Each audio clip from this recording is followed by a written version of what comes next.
Welcome to the Comics Experiment, the show right here at twitch.tv/Comicstorian that Dan, me, and Andy air every Thursday at about 3 p.m. Eastern. We then also upload it over here to YouTube, where you're probably watching this right now every Saturday when we filmed an episode. And then goes up to all of your favorite podcast links, which Dan needs to check to see where it's going, but it should be going up to all of your favorite podcast links. Typically, I get together with two of my buddies and we sit down and discuss something going on in the world of comics, something in the philosophy of comics, or we just make a fun list or play a game. It's an experiment about what we're going to do, but it's always featured around the concept of comic books and what is going on in the world of comic books. Indeed. Today's episode is brought to you by a couple of our sponsors right here at the Podcast Hut over at the Comicstorian Podcast Network. This is now a hut because this is the stone wall of our podcast hut. There's a forest right there. We are doing this outdoors live. Yes. In the Podcast Hut. And we are sponsored by Mint Mobile, where you can go to mintmobile.com/experiment. Cut your wireless bill down to $15 a month. We'll tell you more about that in the middle of today's episode, as well as Honey. Go to joinhoney.com/experiment. See, it's simple. Same word for both. Get Honey for free. Save money when you shop online. We'll also tell you in the middle of today's episode, and G Fuel. Use code COMICS at checkout, save 10% off your order, as well as our other channel. I'll talk about that more in the middle, but it is Comicstorian has made an official return. Right now, we're still uploading some of the older videos, but we did start bringing out new stuff. Solo leveling has come to the channel. The Genshin Impact manga has been recorded, and we are currently in works of getting Chainsaw Man out because I am loving Chainsaw Man. It is probably my favorite manga right now. I've also read another manga, Level 1 Demon Lord and One Room Hero. Also fun, but both of those come into the channel. There you go. I had to think of the name. What is with all these stupid long names? Manga and anime has kind of gone into this direction of, what should we name it? Describe it in one full sentence. There you go. And as far as our G Fuel sponsor, do check out the new Venom and Carnage flavors. My recommendation is Carnage. That's a plane. My recommendation is Carnage, as it tastes like cherry, while Venom has more of a blueberry flavor to it. You do know the two flavors, right? What?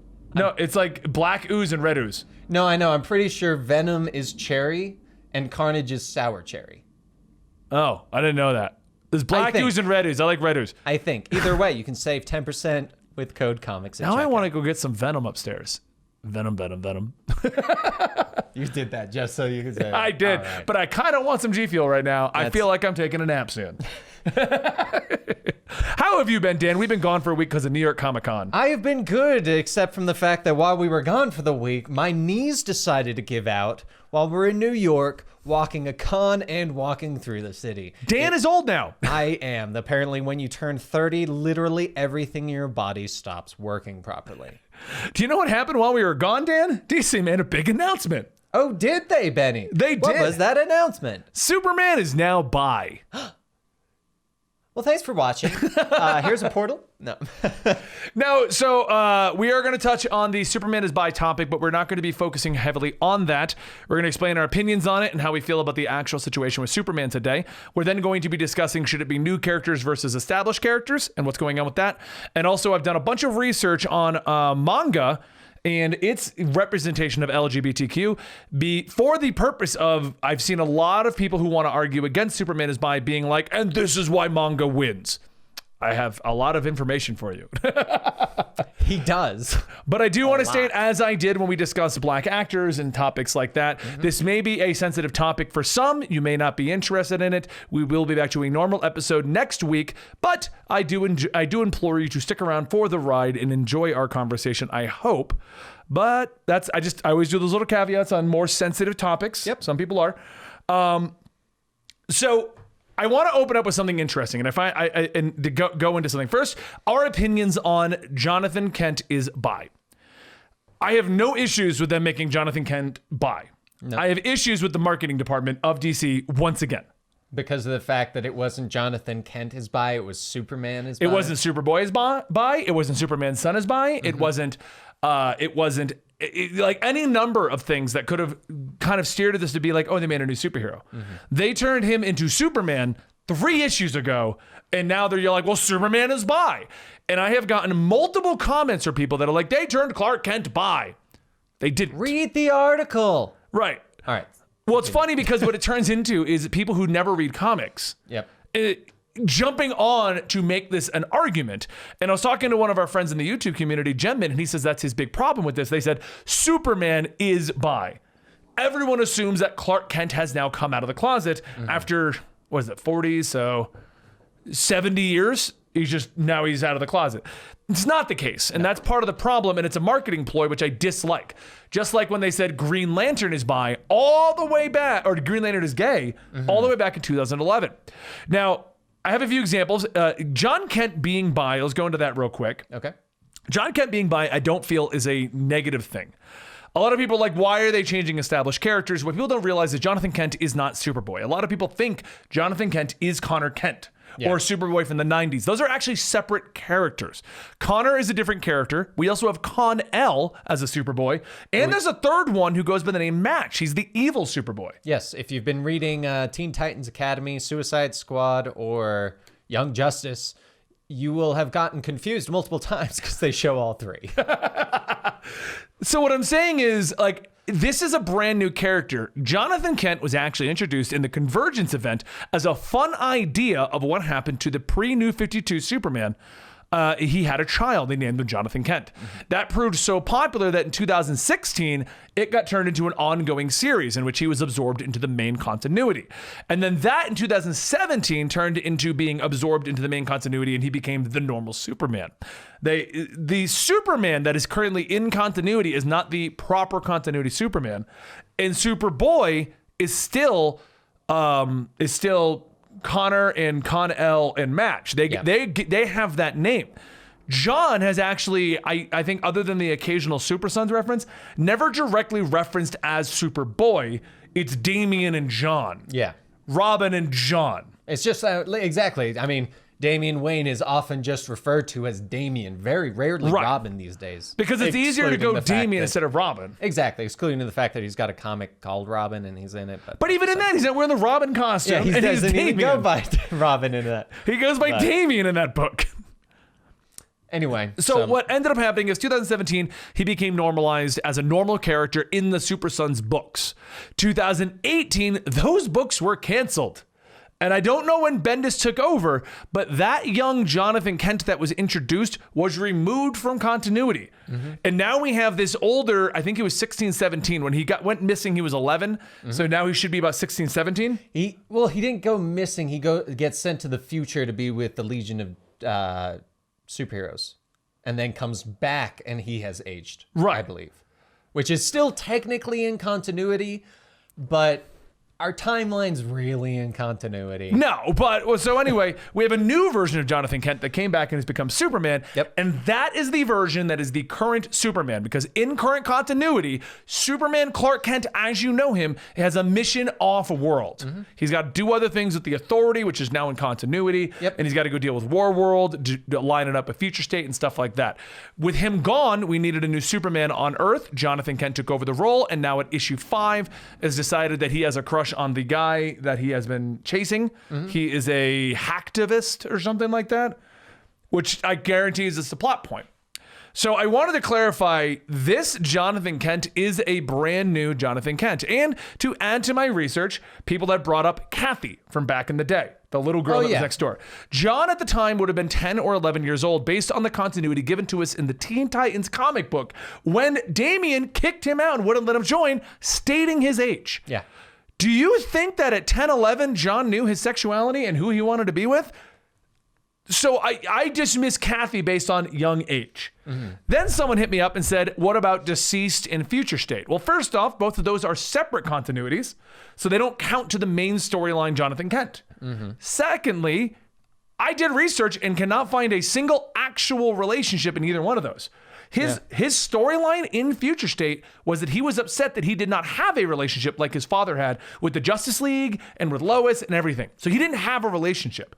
And in Deceased, I can't find anything beyond him in a passing mention to a female character that you could have insinuated maybe he had a crush. Right. But the only person who seemingly got a relationship out of that was Damian. Yeah. So there was no relationship in that either way.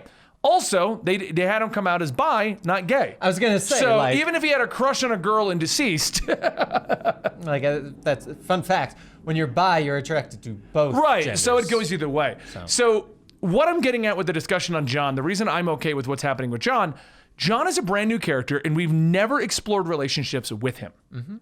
So if everyone has argued, don't use established characters, use new characters. They did it this time.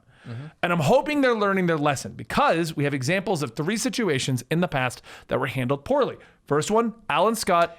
I was actually going to ask or bring that one up. Yeah. 2011, Alan Scott came out as gay. It was in reaction.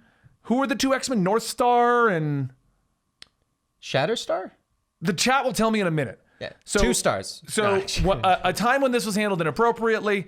In 2011, they reinvented Alan Scott as the Green Lantern, and the Marvel book was making a big deal out of 2 well-known gay characters getting married finally.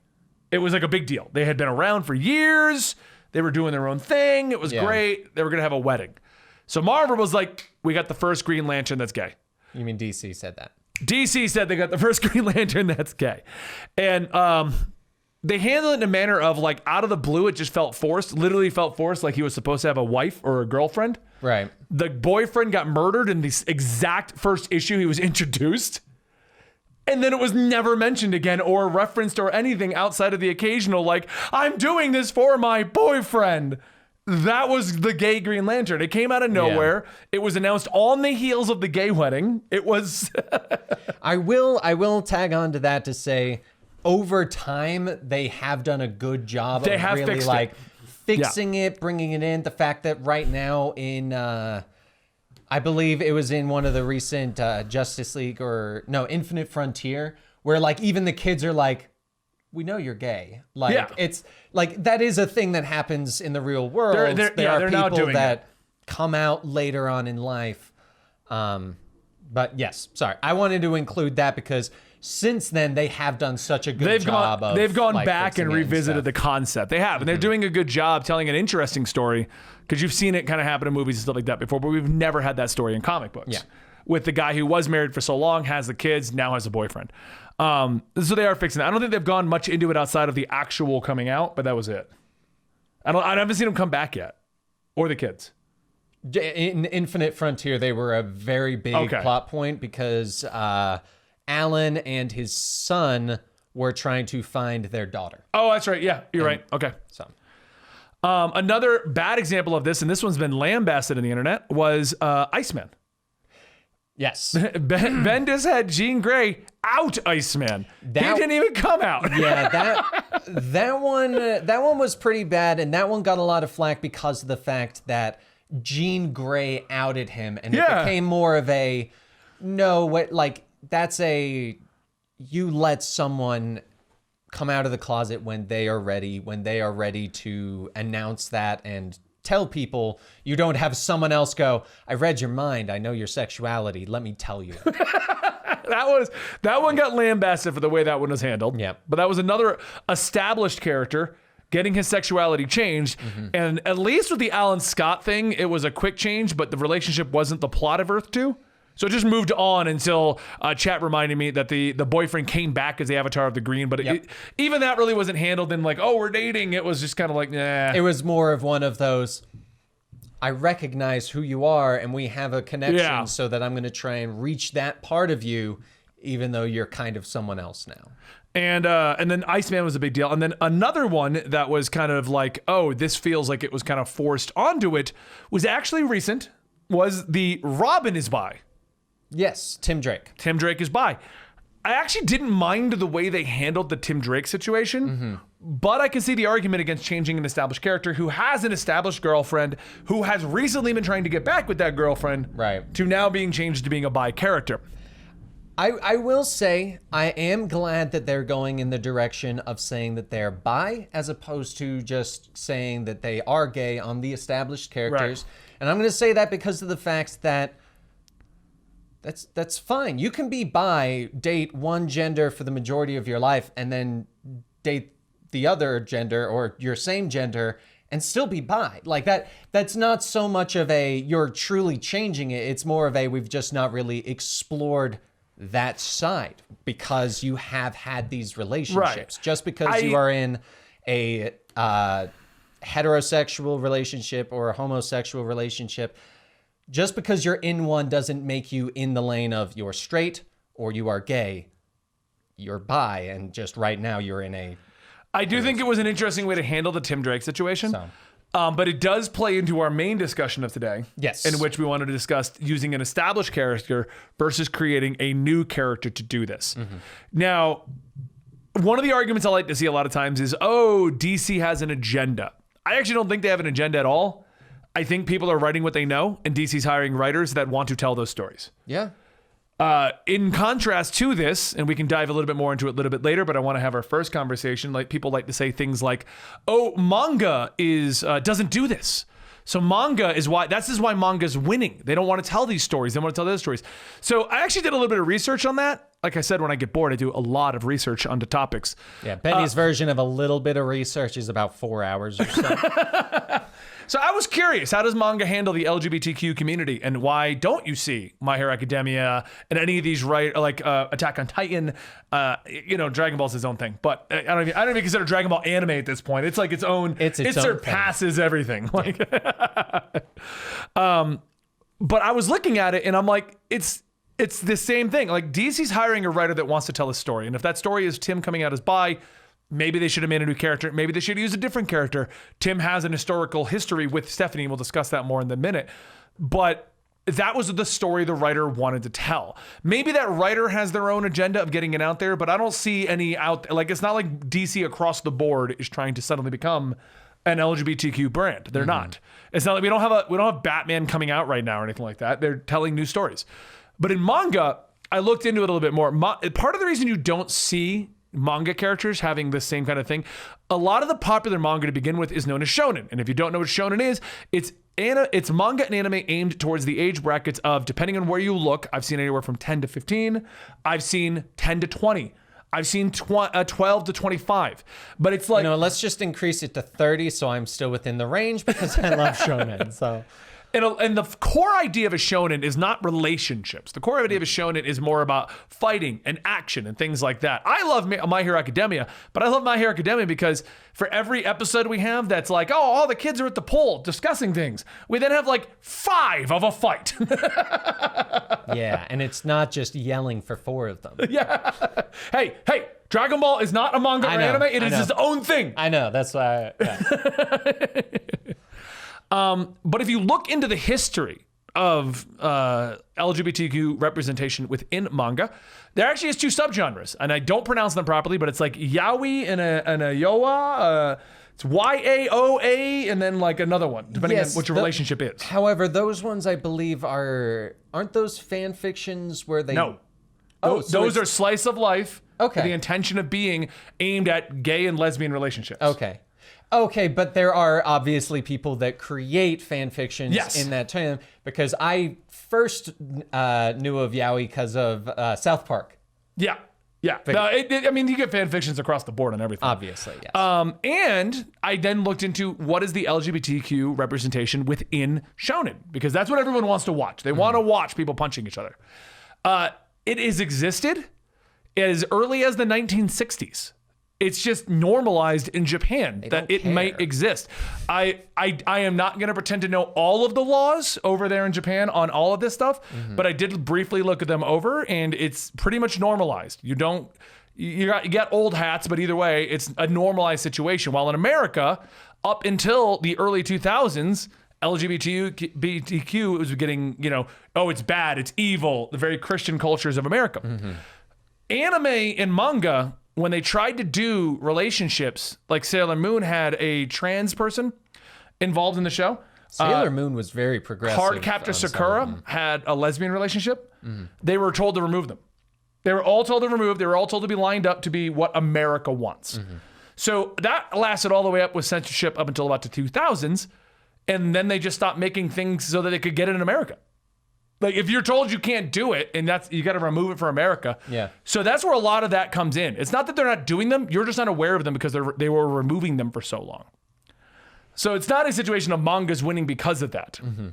So let's go back to the main topic here. Yes. The main topic being an established character like Tim Drake coming out as bi versus making a brand new character in the last 5 years, taking him on his own journey, and now we're exploring his relationships. Mm-hmm.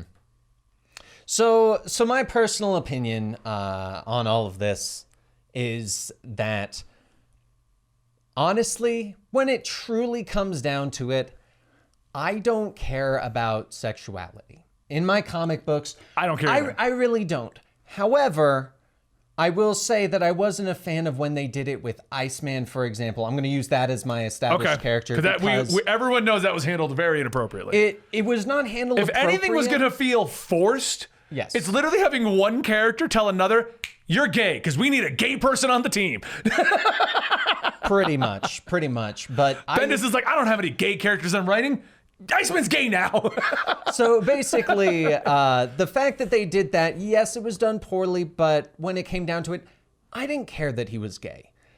My problem came out of that when they came out with the Iceman story that was focused around him being gay. Now, I guess that's somewhat, I shouldn't say my problem with, because it was more that's not what I wanted to read. I like I was saying, the shonen. I like action. Yeah. When I like read comics. my comics, I do tend to go towards the action.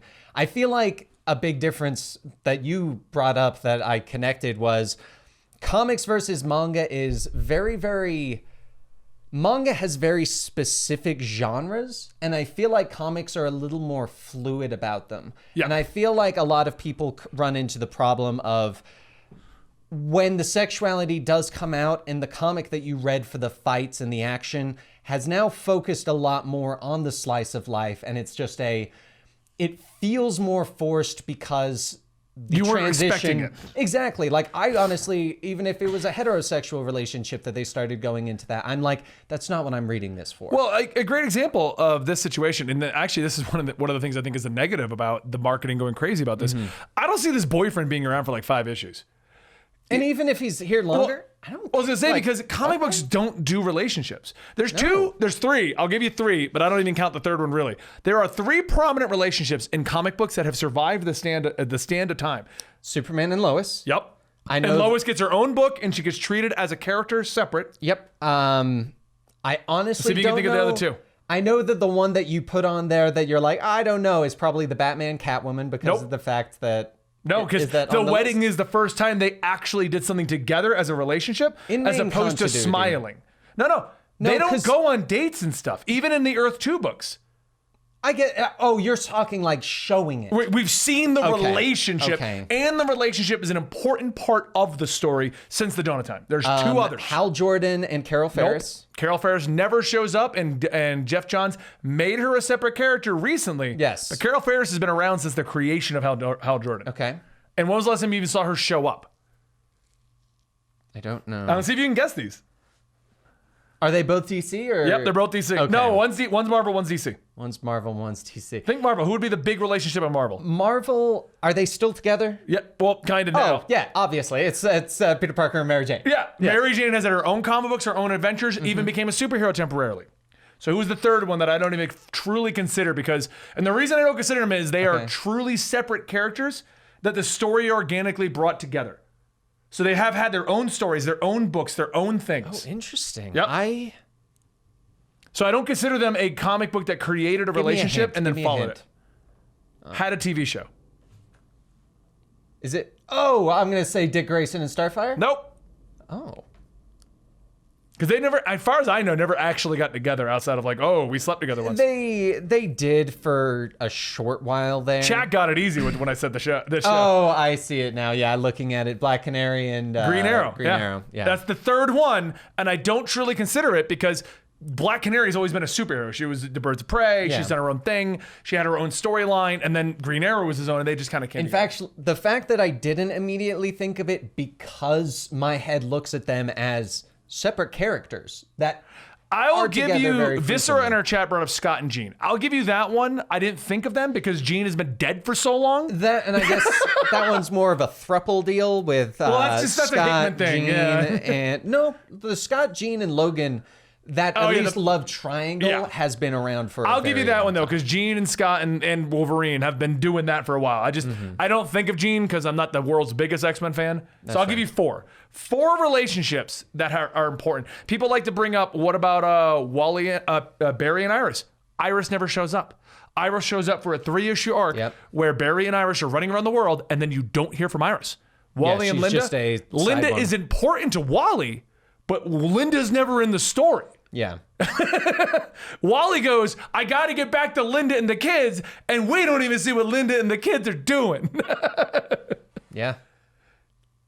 I'm trying to think of other ones, and all the ones that I can think of are very short-term ones. Short-term relationships. They've not survived 60 years of comic books. Mary Jane and Peter Parker have. Yep. Superman and Lois have. Green Arrow and Dinah have been together since they got together. And I'll give you Jean and Scott because since they were introduced, they were always kind of an interpersonal relationship. So there was at least always something there, whether it was tension or all right. in a relationship. Chad's giving me a fifth one that I don't even follow Fantastic Four. Oh, yeah. But the first family, okay, yes. But the point I'm making in general.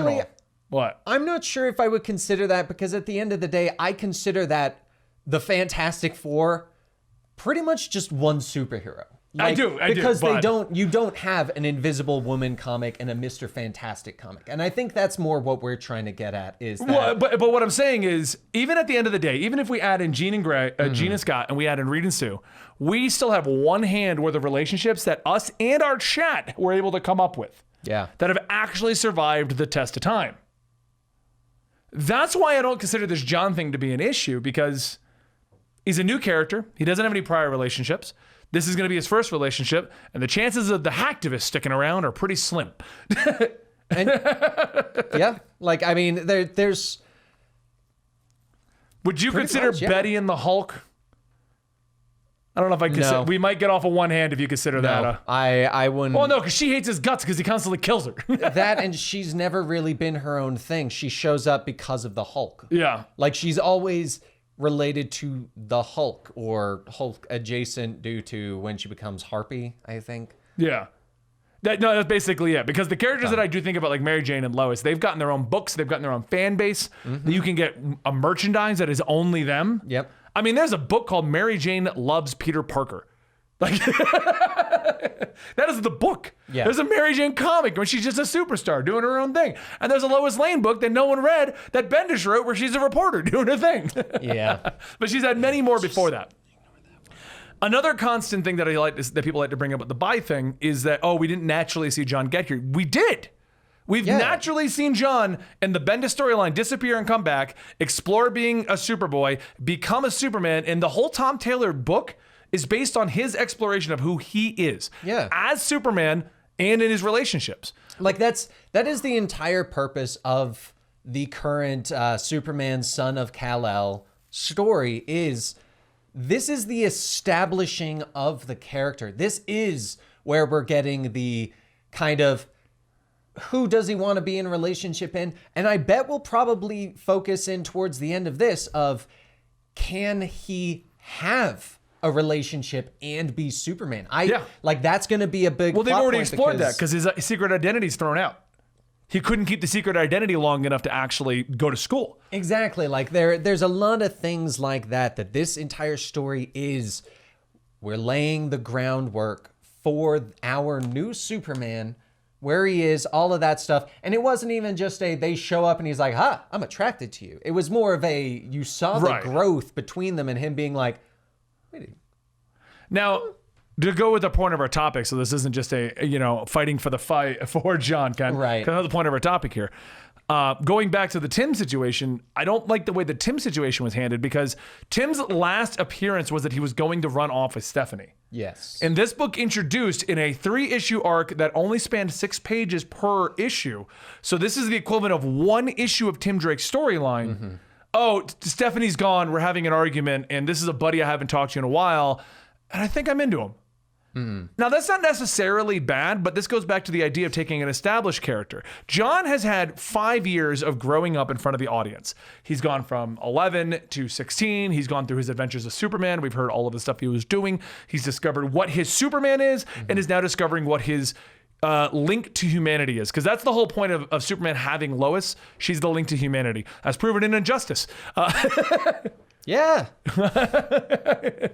It doesn't end well. So this is Jon, over the course of 5 years, discovering what his Superman is and what his link to humanity is. While Tim's storyline is, me and my girlfriend had a fight. You're looking pretty good. Yeah. And that happens. That does happen in real life. I know guys that are bi and will do that. Do you want that in your established character, though, Dan? So Tim Drake's been around since the 80s, I believe. Yeah, so Tim Drake's been around for since the 80s. The last main time we saw him kind of by himself doing things was in Detective Comics, like you were saying, where he almost died because he was going to go to college with Stephanie. Yeah. And I believe Mr. Oz took him through a portal. Today's podcast is sponsored by Mint Mobile. After years of getting ripped off by big wireless providers and tons of fine print contracts, it's time to say enough and get a phone plan that saves money without sacrificing quality. Well, Mint Mobile is just that thing. Mint Mobile offers premium wireless plans starting at $15 a month, and that's it. All plans come with unlimited talk and text, plus high-speed data delivered on the nation's largest 5G network. I've been using Mint Mobile for my work phone, and it's been great. No downgrade in quality or service. Only an upgrade in the money that I'm saving.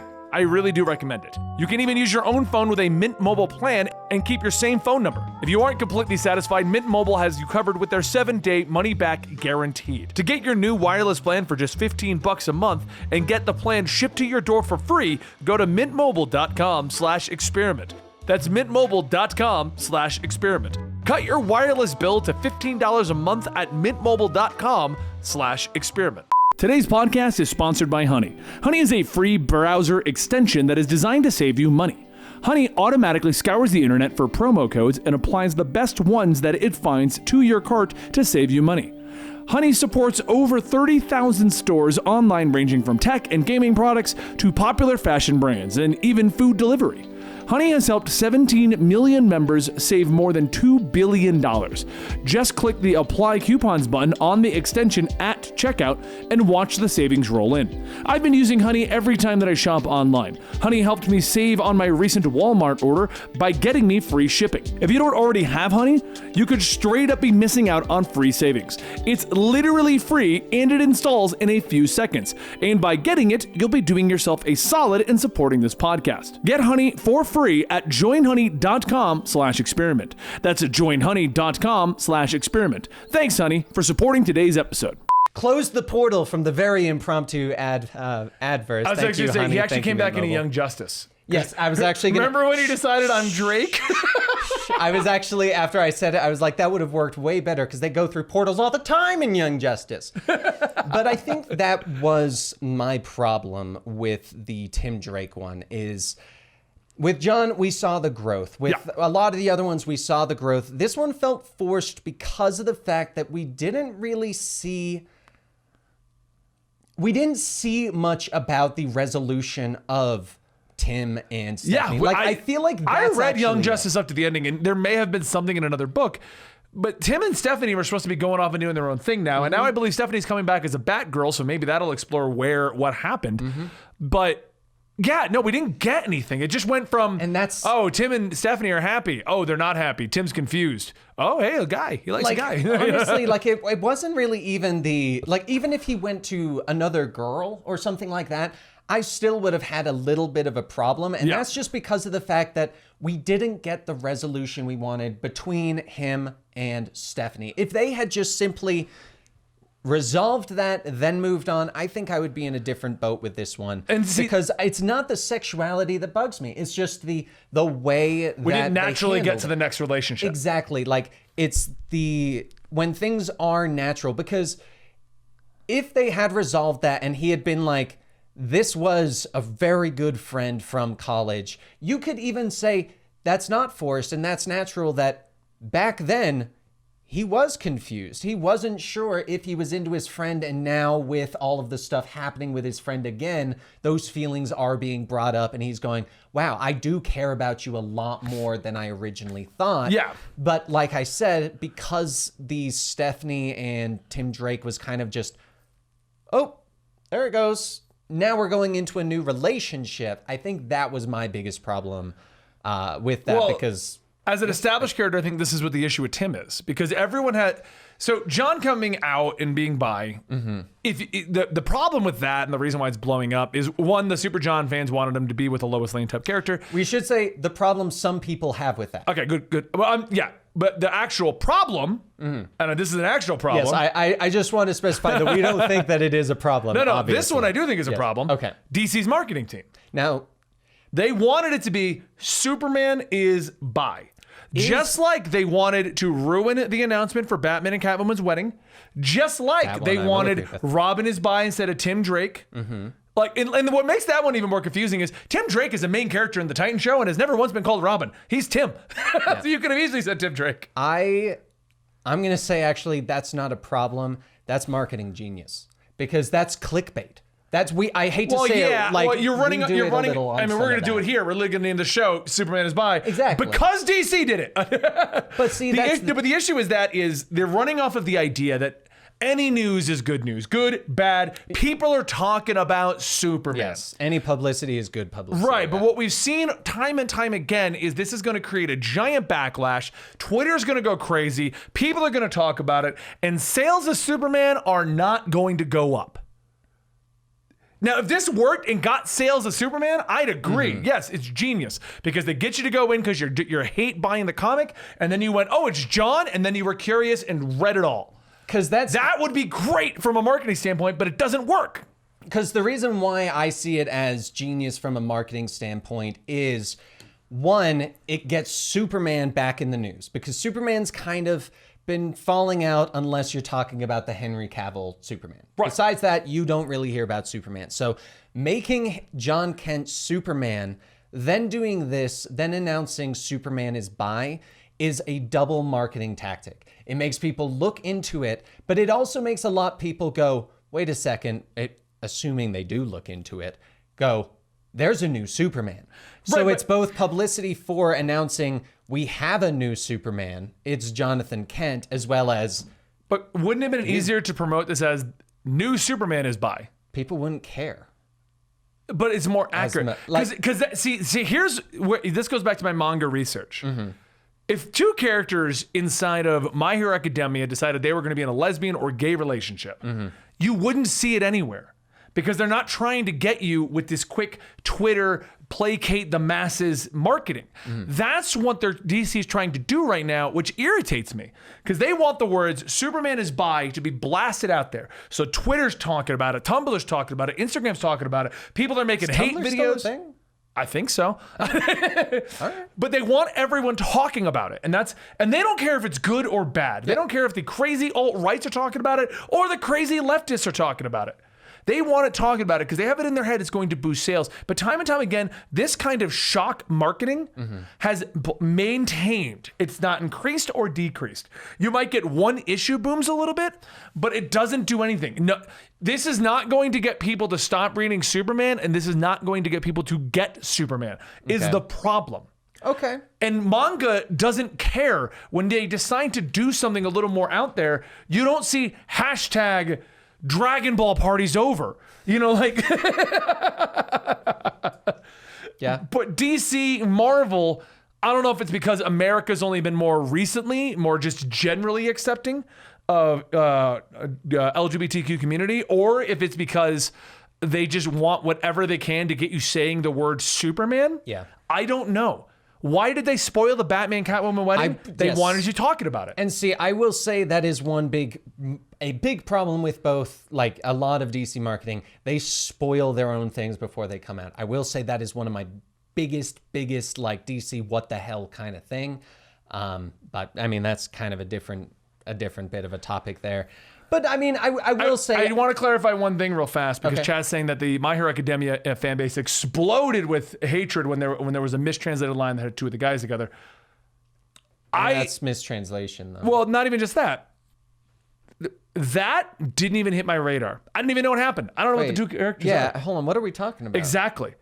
The point I'm making is you can easily surround yourself with people who agree or have the same issues you do. But the difference here is the My Hero Academia situation that Dan and I don't even know about, and Chad will probably tell us who the two characters are in a second.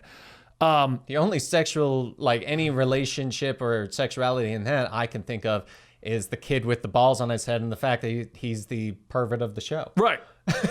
But what I'm saying is that didn't hit mainstream. That's the difference. Yeah. Because Dan and I, we are My Hero Academia fans. I own the manga collection. I'm catching up on the anime, but I've read the manga. We were in Comicstorian, and I was a lot farther than I thought I was. Because I'm still in sections on the anime where I'm like, I remember reading that part.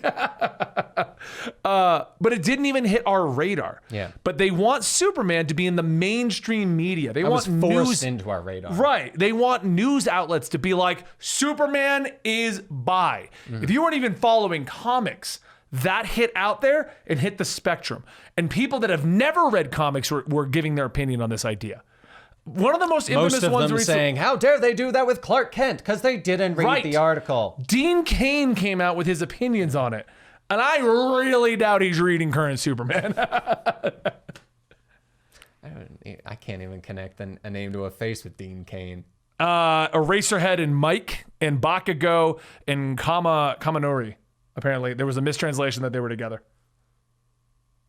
I guess I could see the Eraserhead and Mike, but that seemed more of a bromance than anything. Yeah. Well, a lot of people like to confuse bromances as yeah.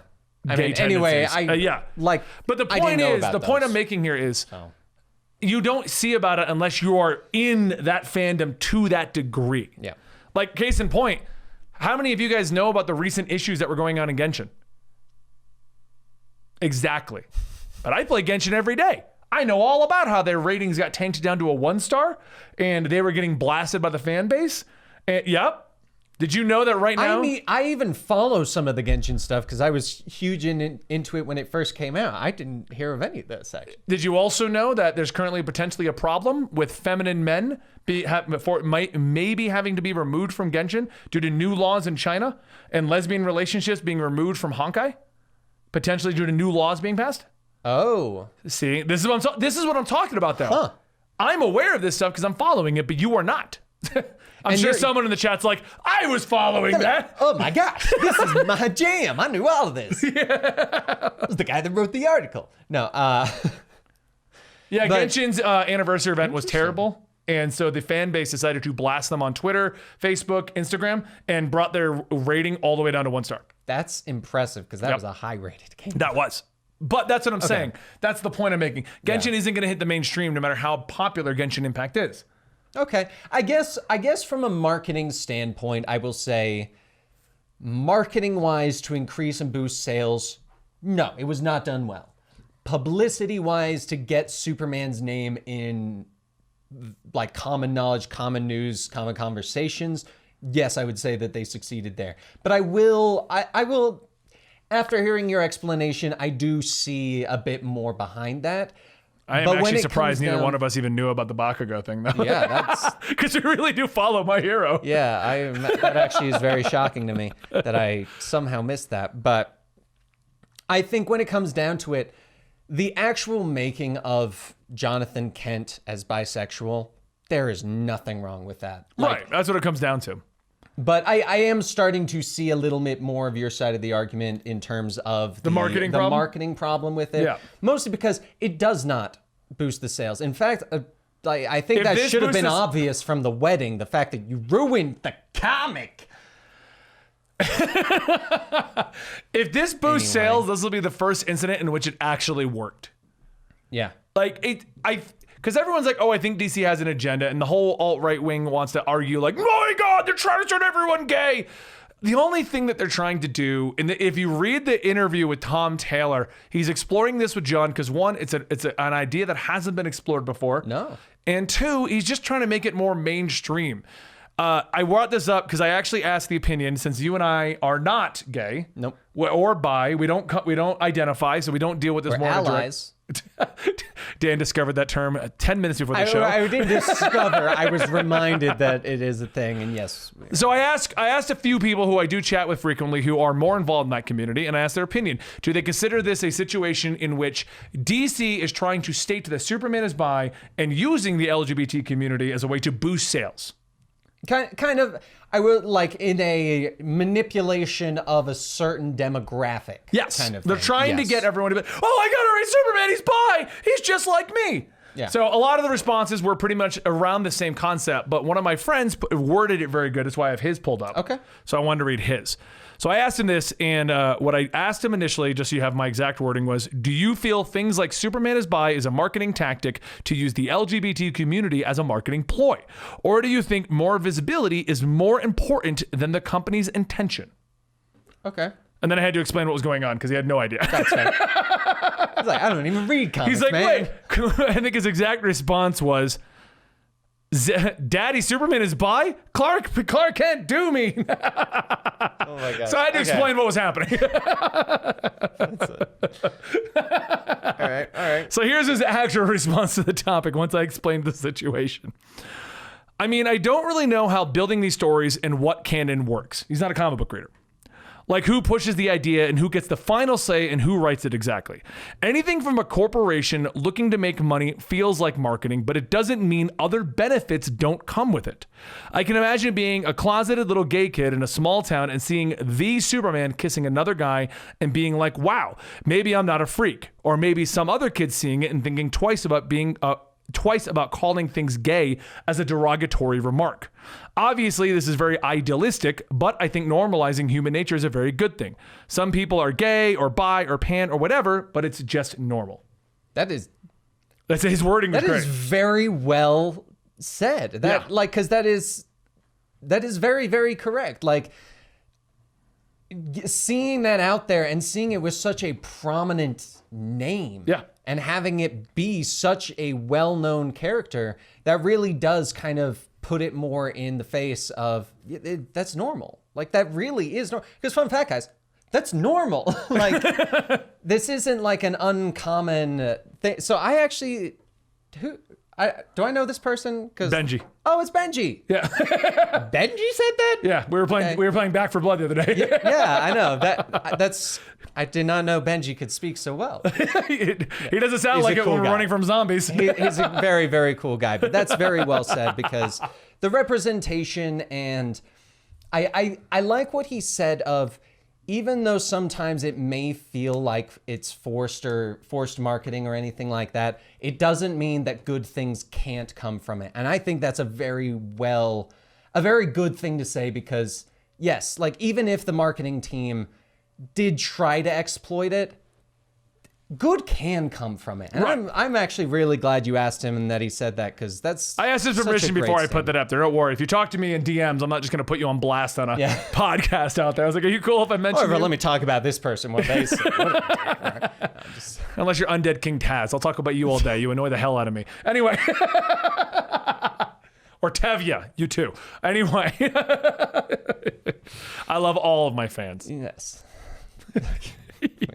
Anyway, the point I think we're getting to, and the whole point of this discussion here is Tim handled incorrectly versus Jon. Yes, I do think that is it. I don't think we can't have a solid story. The Tim Drake storyline, he was just being Robin the whole time. The entire point of that storyline was, who is he without Batman, without Stephanie, without a Robin? He's just a solo guy. Can he be as good as Batman? And I think Bernard, I'm trying to think this whole time who that guy's name was. And Bernard helped him in the fight, right, making him realize maybe he could use a Robin, but then he decided maybe he's got some feelings for Bernard. Yeah. I feel like the part that makes the Tim situation a little bit have a worse taste in your mouth is that Tim's been around for 30 years. You've come to expect what you think Tim should be doing. And every fan has an idea of what Tim should be doing. They all want him with Stephanie. They all want him on the Teen Titans. They all want him to be Red Robin. They all want him to be back in Kingdom Come. There's a version of Tim for everyone. Yeah. And now they've created a bi version of Tim for individuals who want to identify as bi and have a superhero to look up to. But the problem with that is we have 30 years of history with Tim. So everyone has an idea of what Tim should be. Period. I'm glad, like, all of this, like, I'm hearing all the different angles, because I think one of the biggest things about all of this, I no longer think it's really about new versus established. I think it's how it's handled. Yeah. Because of the fact that That's why when you brought this up, I thought it was a good topic. Yeah, like honestly, like Alan Scott, when it was first done, yes, it was handled poorly, but I really like Alan Scott as a gay character. Like, I think that works very well for his character. I really like that in like everything around that. To this day, I'm not a big fan of the X-Men. I dislike how they handled Iceman. Because even when he met his older self, it was like, wait, you're gay, but you're not gay? Now you're just, what's even happening? Exactly. It really is all about handling it and making it just simply handling it. Yeah.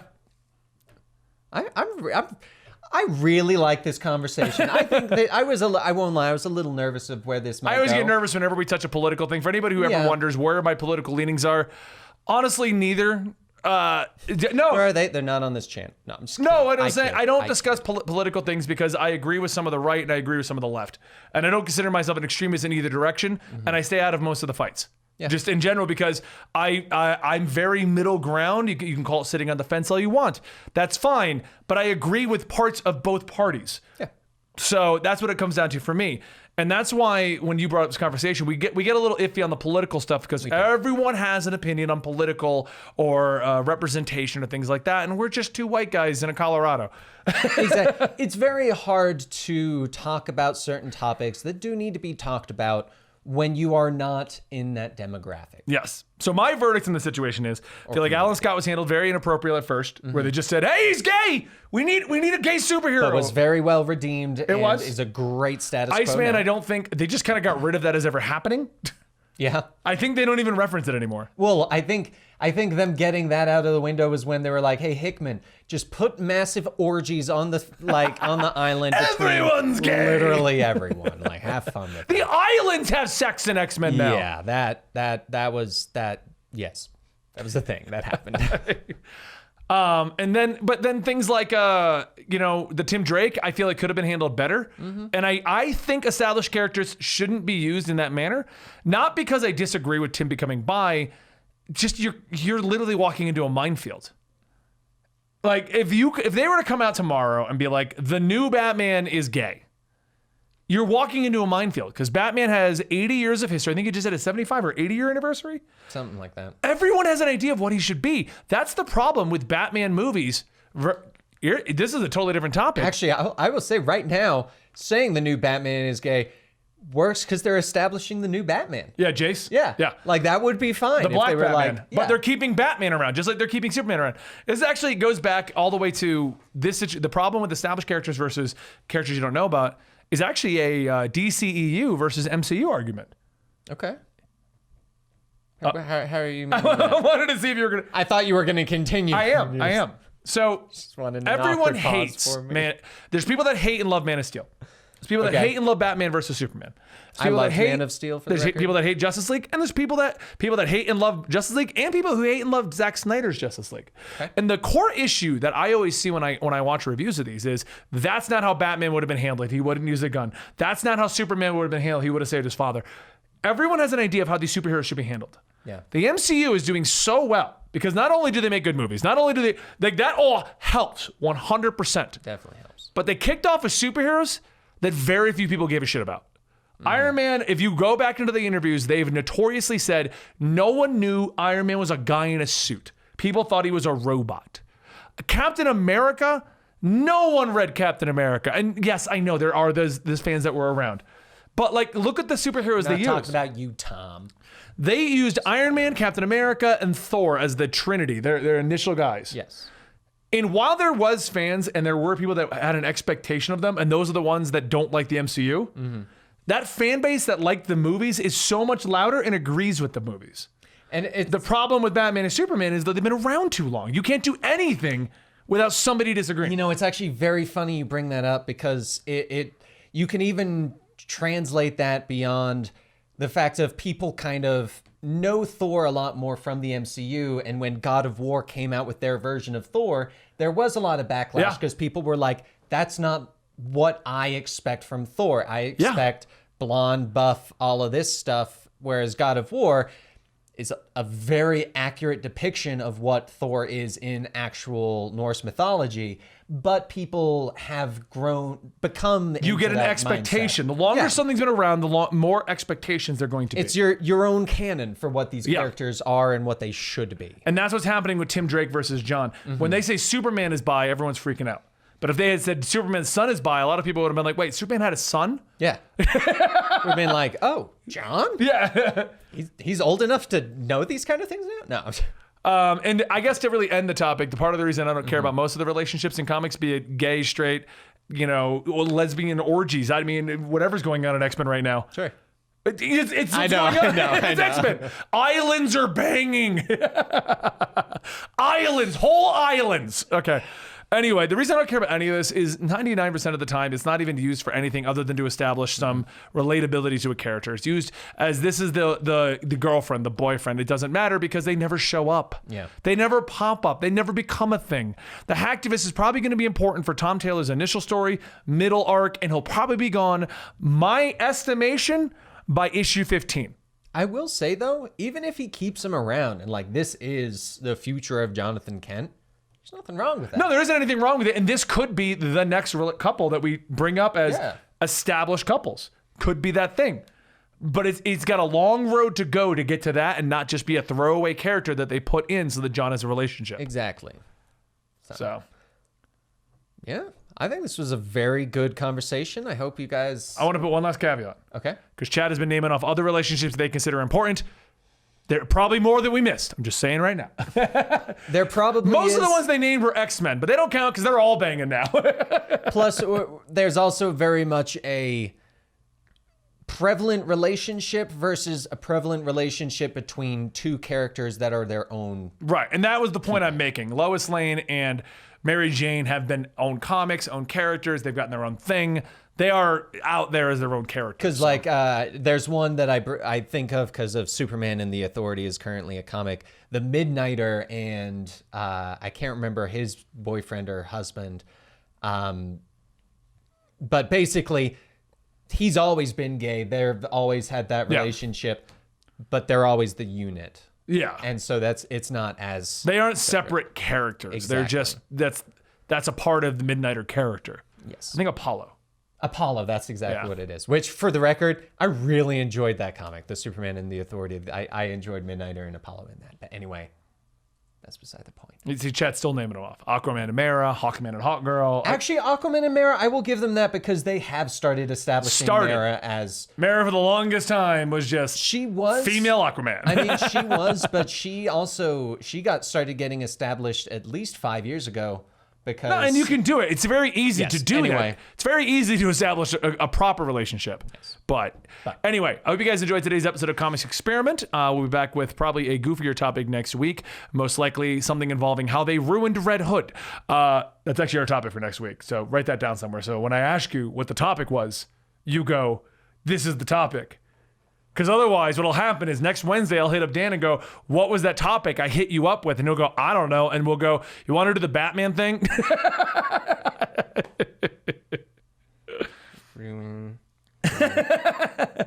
Anyway. I texted it to myself. Cool. Anyway, guys, thank you for joining this episode of Comics Experiment. Our sponsors of the day are... Mint Mobile, where you can...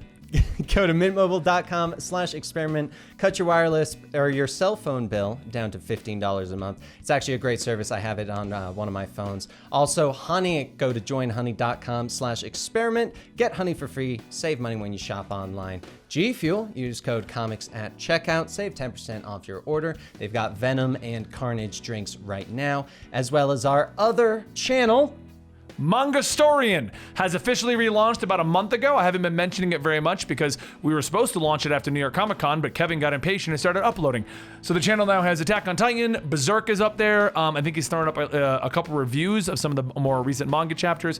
I'm working on the new series, Solo Leveling, the Genshin Impact comic book, and we're working on Chainsaw Man right now. All of that should be rolling out by the end of the month. The new stuff, Solo Leveling's already started up, but check out Comicstorian. We do have a lot of information on manga because we like manga. We do. Thanks for watching. Should I start adding S's? We like mangas. We'll catch you next time.